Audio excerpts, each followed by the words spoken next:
Good morning, and welcome back to Compromise Kitchen. Today, we will be making some dark chocolate chip whole wheat waffles.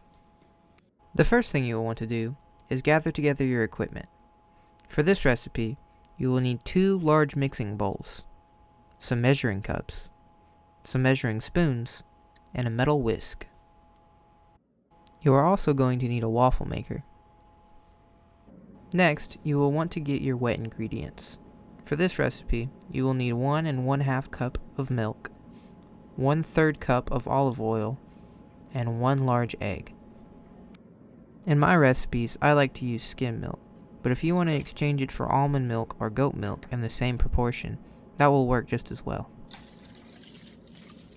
Today I decided to use extra virgin olive oil, as it is a mono-unsaturated fat and is a lot better for your cholesterol than butter or margarine.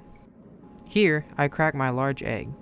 However, if you do not wish to use eggs, you can use half of an old banana or half of a cup of buttermilk as a substitute. Once you have all of your wet ingredients put together, you'll need to grab your whisk and whisk them all up. They do not need to be perfectly mixed, but they do need to be well combined. After you have all of your wet ingredients mixed together, you will want to go ahead and gather your dry ones. For this recipe, you will need 1.5 cups of flour, 2 teaspoons of baking soda, 2 tablespoons of brown sugar, and 1/4 teaspoon of salt. At this point, you'll want to go ahead and grab your waffle iron, plug it in, and turn it on, so it will be hot when you're ready to use it. Now you'll want to grab your second mixing bowl and start adding the flour. For this recipe, I'm using Red Mill's whole wheat pastry flour. This flour is not gluten-free. However, Red Mill does make an almond flour that is gluten-free, and all of their different types of flour are available on Amazon. Next, you'll want to add your 2 tablespoons of brown sugar. I like to use brown sugar instead of white sugar or corn syrup because it is less processed.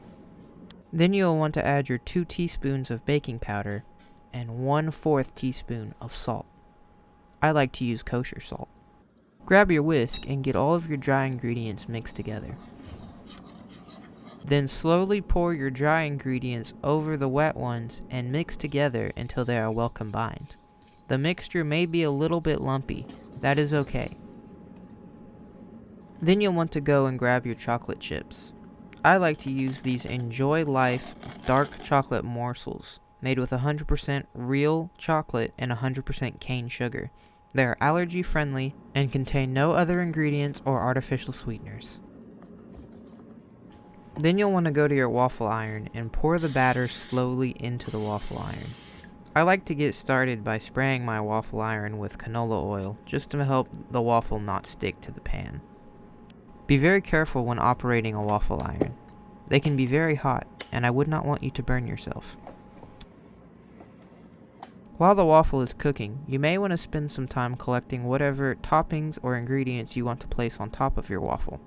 I recommend things like plain Greek yogurt, strawberries, blueberries, and raw, unfiltered honey.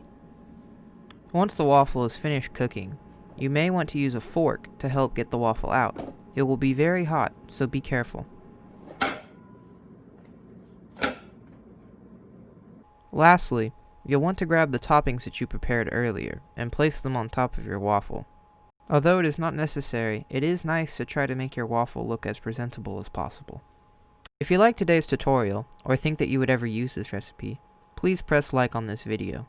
If you're interested in more heart-healthy recipes, feel free to check out the rest of my channel and subscribe, or you can follow me on Twitter or Instagram. Thank you.